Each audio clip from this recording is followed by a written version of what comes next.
하나님은 모든 이스라엘 백성들이 보는 가운데 시내산에 강림하셔서 이스라엘 백성들과 언약을 맺기를 원하셨습니다. 그런데 하나님은 시내산에 강림하시기 전에 모세에게 준비하여 셋째 날을 기다리게 하라고 말씀을 하셨습니다. 자, 우리 11절의 말씀이죠. 함께 읽겠습니다. 준비하여 셋째 날을 기다리게 하라.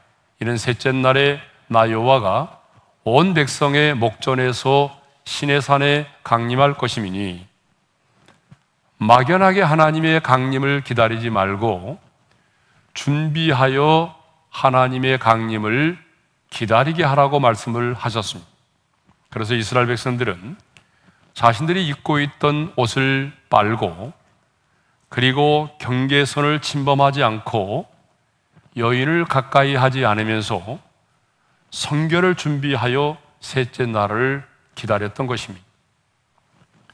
그런데 이제 마침내 하나님께서 약속하신 그 셋째 날의 아침이 밝았습니다.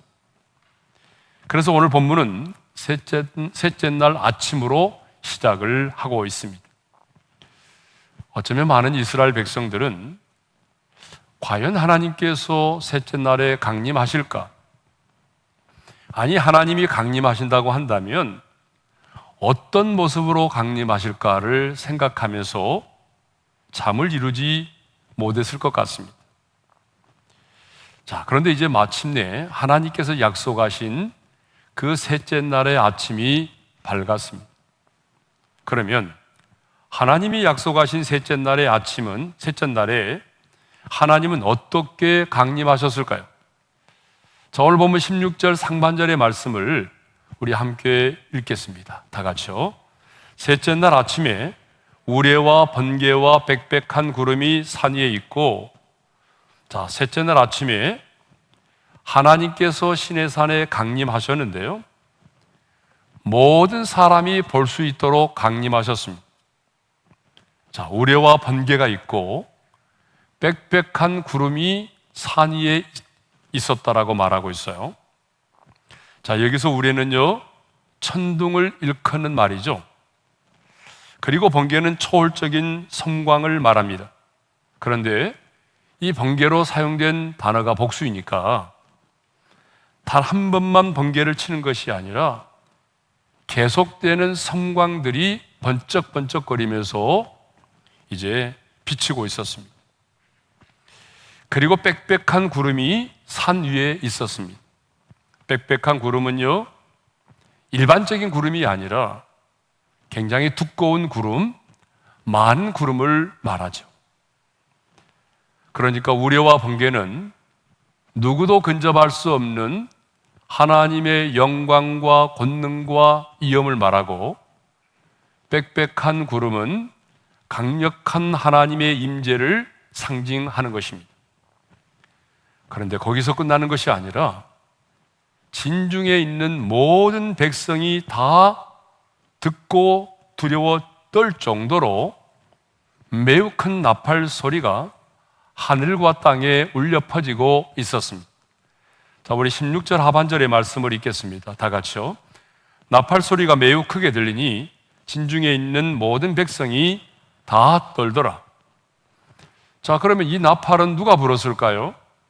하나님이 친히 나팔을 불면서 강림하셨을까요? 아니죠. 성경을 보게 되면 나팔은요, 언제나 천사들이 붑니다.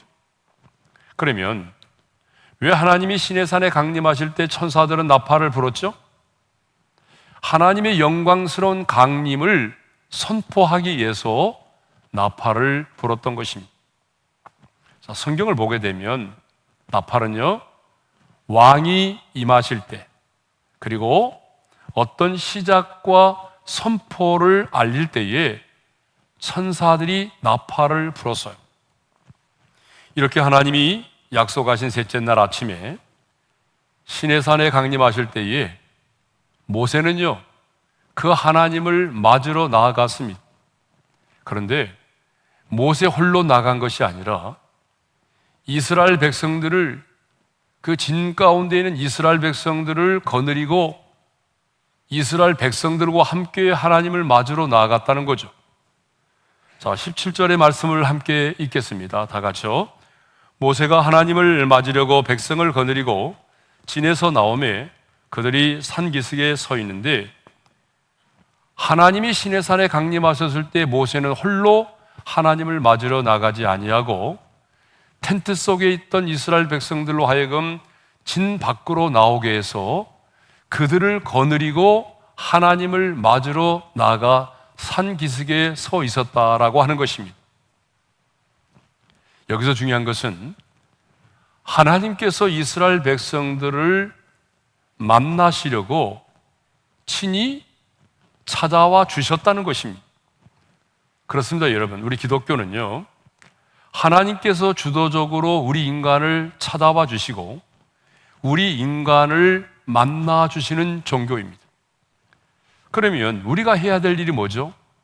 그것은 모세가 강림하신 하나님을 맞으러 나아갔던 것처럼 우리의 인생 가운데 찾아오신 하나님을 우리가 맞이해야 한다는 거죠. 그런데 하나님은 언제 우리 인생 가운데 찾아오실 때가 많아요?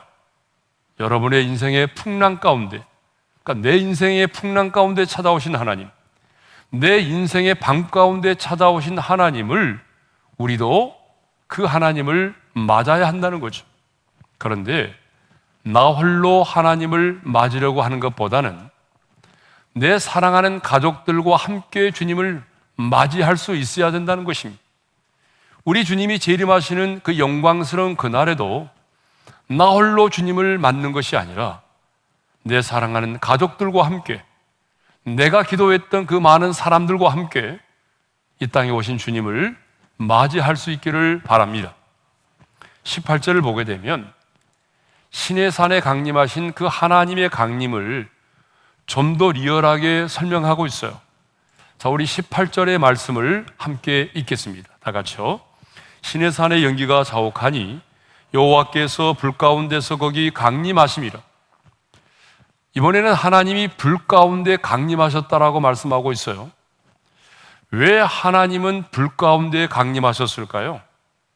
여러분, 불은요, 만물을 태워서 소멸시키는 능력이 있습니다. 그래서 히브리서 기자는 우리 하나님을 소개할 때에 우리 하나님은 소멸하는 불이심이라고 그렇게 소개를 하고 있습니다.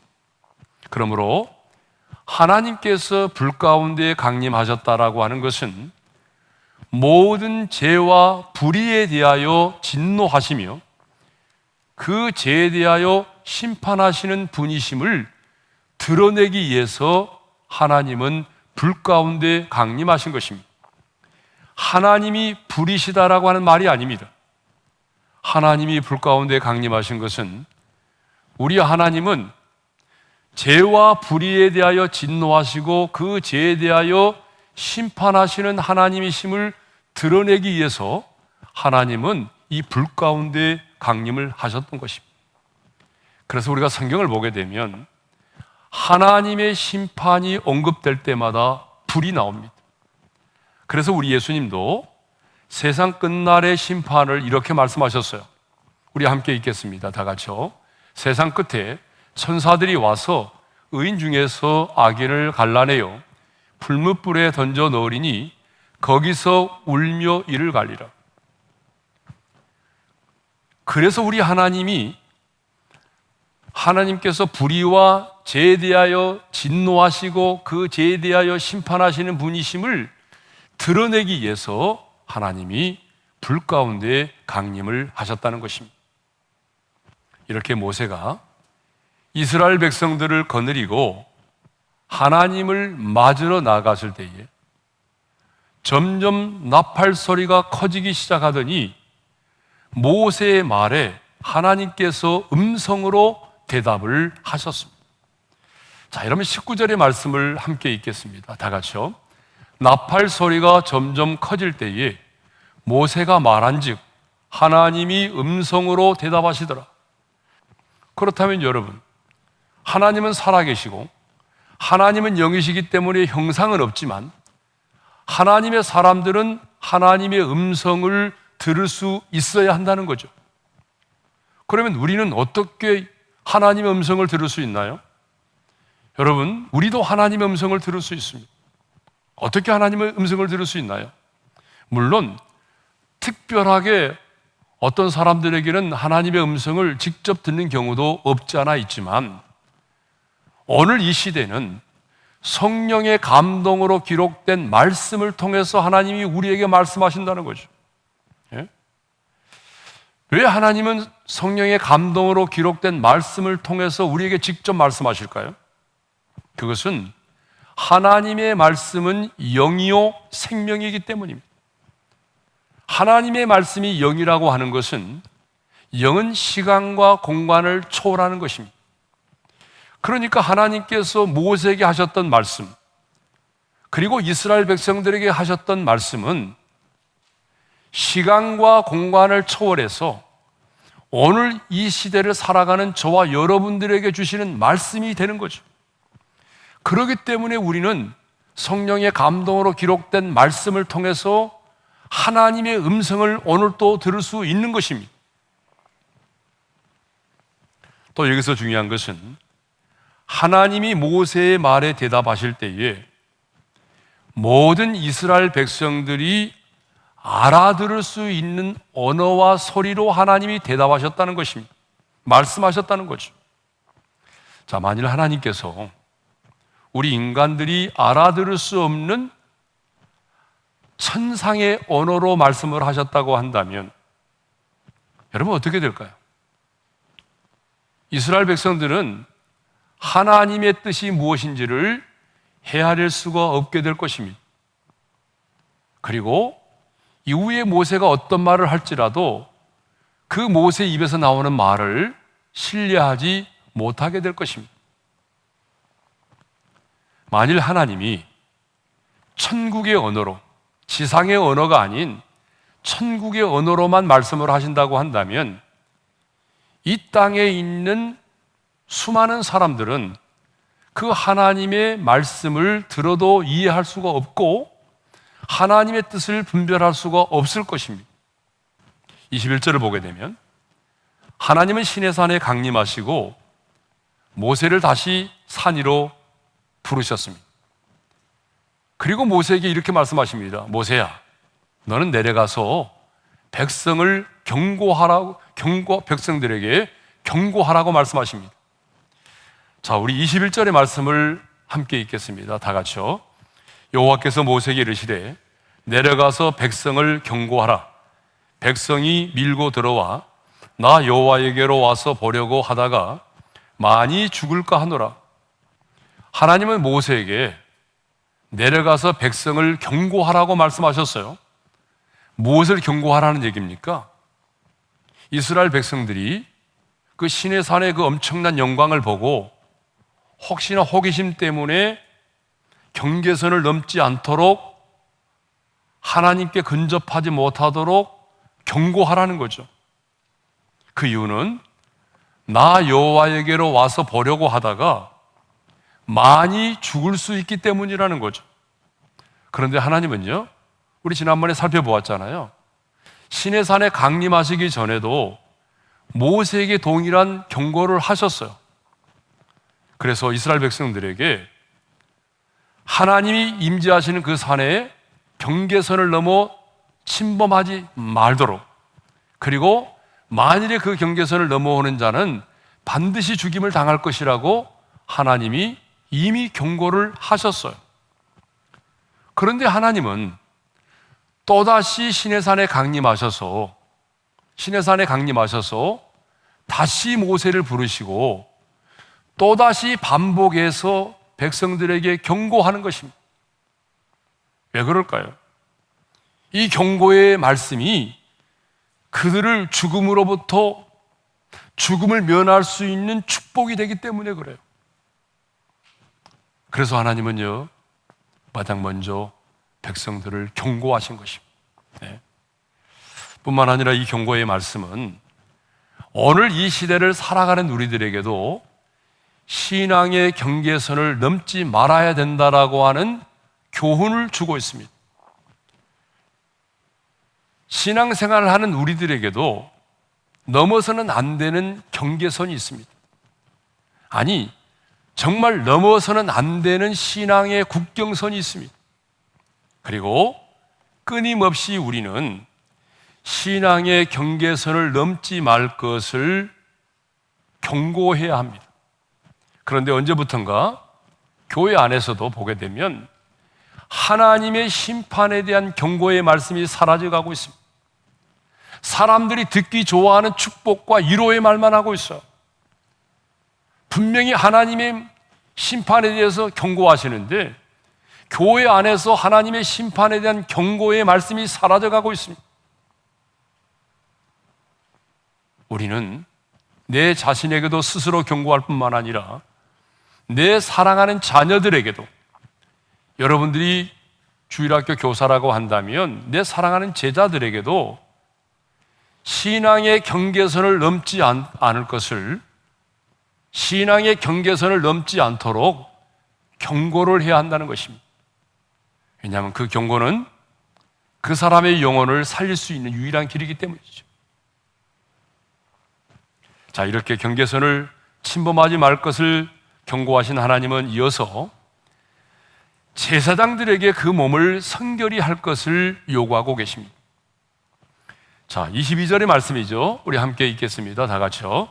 또 여호와에게 가까이 하는 제사장들에게 그 몸을 성결히 하게 하라. 나 여호와가 그들을 칠까 하노라. 자, 여기 나오는 제사장들은 아론과 그 자손들을 말하는 것이 아니죠. 왜냐하면 아직까지 이스라엘에게는요, 제사 제도가 확립되지 않았습니다. 그러면 여기 나오는 제사장들은 누구죠? 여기 나오는 제사장들은 백성의 지도자들로서 제사 업무를 함께 담당했던 사람들이라고 학자들은 말하고 있습니다. 그런데 하나님은요, 다른 사람이 아닌 이 제사장들에게 더 많은 성결을 요구하고 있다는 거죠. 왜 하나님은 그 많은 이스라엘 백성들을 놔두고 그 제사장들에게만 성결을 요구하셨을까요? 그 이유가 있습니다. 우리 말씀을 한번 볼까요? 다 같이 읽겠습니다. 여호와에게 가까이 하는 제사장들에게 그 몸을 성결히 하게 하라. 제사장들은 여호와에게 가까이 하는 자들이기 때문이라는 거예요. 자, 여기서 우리는 중요한 사실을 깨닫게 되죠. 하나님을 가장 가까이에서 섬기는 특권을 가진 제사장들은 다른 사람보다 훨씬 더 순결한 삶을 살아야 된다는 것입니다. 그렇습니다. 우리 하나님은 하나님을 가까이 하고자 하는 자들에게 더 많은 성결을 요구하신다는 것입니다. 오늘 또 우리 하나님은요, 이 세상의 사람들에게 성결을 요구하지 않아요. 오늘 또 하나님은 누구에게 성결을 요구하십니까? 오늘 또 하나님은 누구에게 더 많은 성결을 요구하십니까? 하나님의 자녀된 저와 여러분들에게 더 많은 거룩과 성결을 요구하십니다. 그러면 이제 마지막으로 하나님이 시내산에 이런 초자연적인 현상을 동반하면서 강림하셨을 때에 이스라엘 백성들이 보인 반응에 대해서 생각해 보도록 하겠습니다. 하나님이 시내산에 강림하실 때에 모든 사람들이 눈으로 볼 수 있고 귀로 들을 수 있고 감각적으로 느낄 수 있도록 초자연적인 모든 현상을 동반하여 강림하셨습니다. 그러면 이스라엘 백성들은 그 산 위에, 시내산 위에 있는 빽빽한 구름을 보면서, 그리고 쩌렁쩌렁 울리는 그 천둥의 소리를 들으면서, 그리고 계속되는 번개의 섬광을 보면서, 아니 하나님의 강림을 선포하는 나팔 소리를 들으면서, 불 가운데 강림하신 그 하나님의 영광을 보면서 이스라엘 백성들은 어떻게 반응했을까요? 할렐루야를 외치고 손뼉을 치고 옆에 있는 사람들의 손을 잡고 아니면 껴안고 기뻐했을까요? 아닙니다. 이스라엘의 모든 백성들은 한결같이 다 두려워 떨었습니다. 16절 하반절의 말씀을 읽겠습니다. 다 같이요. 진중에 있는 모든 백성이 다 떨더라. 한없이 크신 거룩하신 하나님의 영광과 능력과 위엄을 보면서 이스라엘 백성들은 도리어 두려워 떨었습니다. 여러분, 그렇습니다. 피조물인 우리 인간은, 죄인된 우리 인간은 누구도 하나님 앞에 설 수가 없습니다. 범죄하여 타락한 우리 인간은 하나님의 임재 앞에 두려워 떨 수밖에 없습니다. 왜냐하면 하나님은 죄를 미워하시고 심판하시는 거룩하시고 의로우신 하나님이시기 때문에. 그러나 새 언약의 백성인 우리는, 지금 저와 여러분은 아무런 두려움이 없이 너무나 친근한 마음으로 하나님께 나아갈 수가 있습니다.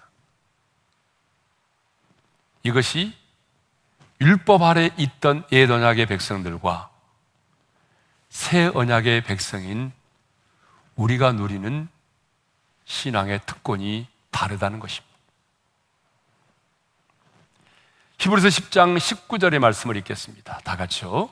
형제들아, 우리가 예수의 피를 힘입어 성소에 들어갈 담력을 얻었나니. 히브리서 4장 16절의 말씀도 함께 읽겠습니다. 다 같이요. 그러므로 우리는 긍휼하심을 받고 대를 따라 돕는 은혜를 얻기 위하여 은혜의 보좌 앞에 담대히 나아갈 것이니라. 그렇습니다. 새 언약의 백성인 우리는 언제든지 누구든지 예수의 보혈을 힘입기만 하면 담대히 은혜의 보좌 앞에 나아갈 수 있습니다.